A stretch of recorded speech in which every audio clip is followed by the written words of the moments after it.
Bonjour, bien-aimés dans le Seigneur, mardi. Ce matin, nous sommes dans la joie d'annoncer que ce soir, nous aurons direct avec le pasteur Alain Le Fimpo. Ne manque pas, le Seigneur compte sur toi. Nous allons continuer notre thème sur la productivité. Pour ceux qui écoutent la vidéo pour la première fois, tu vas dire, mais c'est quoi? Mais c'est sur cette chaîne YouTube, à partir de 21h heure de Londres, 22h heure de Paris, nous sommes en direct pour la prière. C'est notre culte hebdomadaire. Je n'appelle plus ça juste la prière, c'est un culte. Nous passons un culte en ligne. Nous chantons, nous prions et nous écoutons la parole de Dieu. C'est vraiment une grâce que le Seigneur t'a donnée. C'est vraiment une grâce que le Seigneur m'a donnée. Et entre-temps, nous sommes en train de continuer nos enseignements sur le livre de Job. Et ce matin, nous sommes en train de prendre Job chapitre 24. Lisons les 25 versets au nom du Seigneur. Sois patient, c'est long, mais nous allons le lire. Pourquoi le Tout-Puissant ne met-il pas de temps en réserve? Et pourquoi ceux qui le connaissent ne voient-ils pas ses jours? On déplace les bornes, on vole des troupeaux et on les fait paître. On enlève l'âne de l'orphelin, on prend gage le bœuf de la veuve, on repousse du chemin les indigents, on force tous les malheureux du pays à se cacher. Et voici comme les ânes sauvages du désert, ils sortent le matin pour chercher de la nourriture. Ils n'ont que le désert pour trouver le pain de leur enfant. Ils coupent le forage qui reste dans les champs. Ils grappillent dans la vigne de l'Empire. Ils passent la nuit dans la nudité, sans vêtements, sans couverture contre le froid. Ils sont percés par la pluie des montagnes. Et ils embrassent les rochers comme unique refuge. On arrache l'orphelin à la mamelle, on prend des gages sur le pauvre. Ils vont tous nus, sans vêtements. Ils sont affamés et ils portent des gerbes. Dans les clos de l'Empire, ils font de l'huile. Ils foulent le pressoir et ils ont soif. Dans les villes s'exhalent les soupirs des mourants. L'âme des blessés jette des cris. Et Dieu ne prend pas garde à ces infamies. D'autres sont ennemis de la lumière. Ils n'en connaissent pas les voies. Ils n'en pratiquent pas les chantiers. L'assassin se lève au point du jour, tue le pauvre et l'indigent, et il les dérobe pendant la nuit. L'œil de l'adultère épue le crépuscule. Personne ne me verra, dit-il. Et il met un viol sur sa figure. La nuit, il force des maisons. Le jour, ils se tiennent enfermés, et ils ne connaissent pas la lumière. Pour eux, la main, c'est l'ombre de la mort. Ils en éprouvent toutes les terreurs. Et quoi? L'impie est d'un poids léger sur la face des eaux. Il n'y a sur la terre qu'une part maudite. Il ne prend jamais le chemin des vignes. Comme la sécheresse et la chaleur absorbent les eaux de la neige, ainsi le séjour des morts engloutit ceux qui pêchent. Quoi? Le Saint maternel l'oublie? Les vers en font leur délice. On ne se souvient plus de lui. L'impie est brisé comme un arbre. Lui qui dépouille la femme stérile et sans enfant, lui qui ne répand aucun bienfait sur la veuve. Non, Dieu par sa force prolonge les jours des violents. Et les voilà debout quand ils disparaissent de la vie. Il leur donne de la sécurité et de la confiance. Il a les regards sur leur voie. Ils se sont élevés et en un instant, ils ne sont plus. Ils tombent, ils meurent comme tous les hommes. Ils sont coupés comme la tête des épis. S'il n'en est pas ainsi, qui me démentira? Qui réduira mes paroles à néant? Amen. Oui, nous sommes en train de voir ici, Job est en train de nous montrer ce qui se passe dans le monde.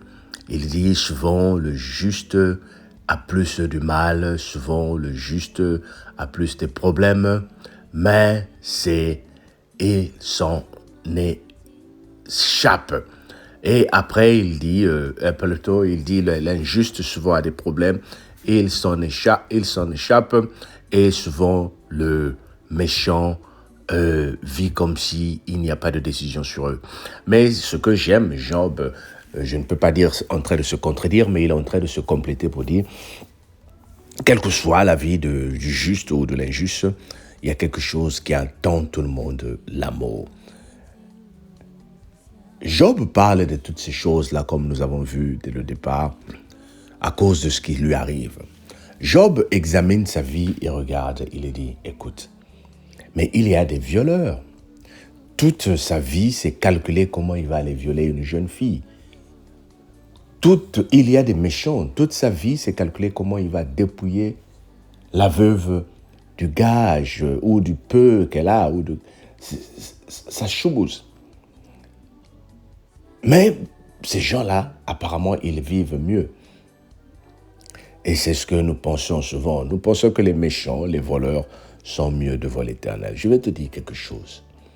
Jean 3, verset 16 dit, « Car Dieu a tant aimé le monde qu'il a donné son Fils unique. » Écoute bien. Dieu a tant aimé le monde qu'il a donné son Fils unique, afin que quiconque croit en lui ne périsse pas, mais qu'il ait la vie éternelle. L'objectif de Dieu, si toi tu ne le sais pas, c'est de voir toute sa créature revenir vers lui pour le célébrer, pour le louer et pour qu'il y ait la vie éternelle. Dieu n'a pas pour objectif, c'est aller chercher les saints, aller chercher ceux qui sont sauvés. Il veut que tout le monde sauve. Je prends encore l'exemple d'une maman qui a des enfants. Je prends l'exemple d'un papa qui a des enfants. Tu as un enfant de 5 ans. Non, 5 ans encore, ça va. Tu as un enfant de 2 mois. Tu as un enfant, par exemple, qui a 12 ans et un enfant qui a 16 ans. Quand il s'agit de manger, lequel tu vas supplier de manger? Et celui qui a 12 ans ou celui qui a 2 mois? Celui qui a 12 mois, à 12 ans par exemple, il sait à quel moment il va manger. Surtout les enfants qui ont eu la grâce de naître en Europe, où souvent nous avons du mal à envoyer les enfants manger parce qu'ils ont tout, ils grignolent tout le temps. Je ne dis pas que cela se passe seulement en Europe. Il y a des pays, même en Afrique, où les gens sont bénis, le Seigneur leur a donné la grâce. Manger, ce n'est pas un problème. Mais revenons sur notre exemple. Lorsque l'heure de faire manger les enfants arrive, maman va aller chercher l'enfant de 2 mois. Lorsque l'heure de dormir arrive, maman va se soucier de l'enfant de 2 mois pour savoir où se trouve-t-il. Est-ce que mon enfant dort? Est-ce que mon enfant pleure? Est-ce que mon enfant est malade? Oui, maman aime tous les enfants. Mais elle sait que les enfants âgés connaissent au moins ce qui est bien et ils connaissent au moins ce qui est mal. Ils continuent à les éduquer. Voilà pourquoi les enfants de 12 ans, bien qu'ils ne têtent plus, bien que maman ne les fait plus manger, maman continue à les envoyer à l'école. Est-ce que tu es en train de comprendre l'exemple que le Seigneur est en train de nous donner? Maman continue à les envoyer à l'église parce qu'ils doivent apprendre la loi. Ils doivent apprendre comment marcher. Et c'est ce qui se passe avec notre Dieu. Il te châtie bien que tu es grand. Il te corrige parce qu'il sait que tu es grand, tu as une voiture, mais souvent tu es en train de brûler le feu, n'est-ce pas? Tu brûles le feu, tu reçois une contravention que tu dois payer. Et parfois, si tu ne fais pas attention, on te ravit ton permis aussi. On te discipline. C'est la même chose avec notre Dieu. Et toi, souvent, tu te dis, mais pourquoi je vis ce que je dis? Le Seigneur t'aime, voilà pourquoi il te discipline. À un moment, le Seigneur doit fermer les oreilles pour te montrer qu'il répond dans le silence, comme le message d'hier. Donc, l'exemple des mamans qui ont des enfants est un bon exemple qui nous permet de comprendre le message ce matin. Et ce message est pour toi. L'enfant de 18 ans, de 12 ans, on doit continuer à l'assister jusqu'à ce qu'il grandisse. Et quand il grandit, notre préoccupation, c'est que cet enfant trouve du travail. C'est que cet enfant se marie. C'est que cet enfant ait des enfants aussi. Et petit à petit, il est en train d'avoir sa liberté. Mais quel que soit tout, cet enfant reste dans un pays de loi. En tant que parent, tu continues toujours. Est-ce que tu as payé tes taxes? Est-ce que tu vas à l'église? Est-ce que tu donnes la collecte? Est-ce que tu es toujours là? Mais tu n'obliges plus ton enfant à faire les choses parce que l'enfant est devenu adulte. Est-ce que tu comprends ce qui se passe?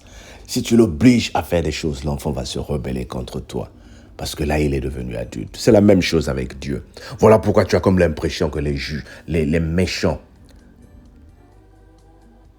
ont tout ce qu'ils veulent. Le Seigneur ne les oblige pas à faire des choses. Mais le Seigneur veut qu'ils comprennent qu'il est Dieu d'amour. Le Seigneur veut qu'ils comprennent qu'il a besoin d'eux. Le Seigneur veut qu'ils viennent chez lui. Et le Seigneur veut les amener vers la vie éternelle. Oh bien-aimés, mais à leur choix. Notre Dieu a tant aimé le monde qu'il a donné son Fils unique afin que quiconque croit en lui ne périt pas. Mais Dieu ne te force pas. Dieu t'a donné le libre choix. Dieu t'a donné le libre choix et il veut que toi tu sois sauvé. Il veut que moi je sois sauvé. Alors ne compare pas ta vie à celle des païens parce que c'est encore des enfants. C'est encore des gens perdus. C'est encore des bébés. Dieu a besoin de toi et moi pour que nous reconnaissions qu'il y a des bébés dans la nature.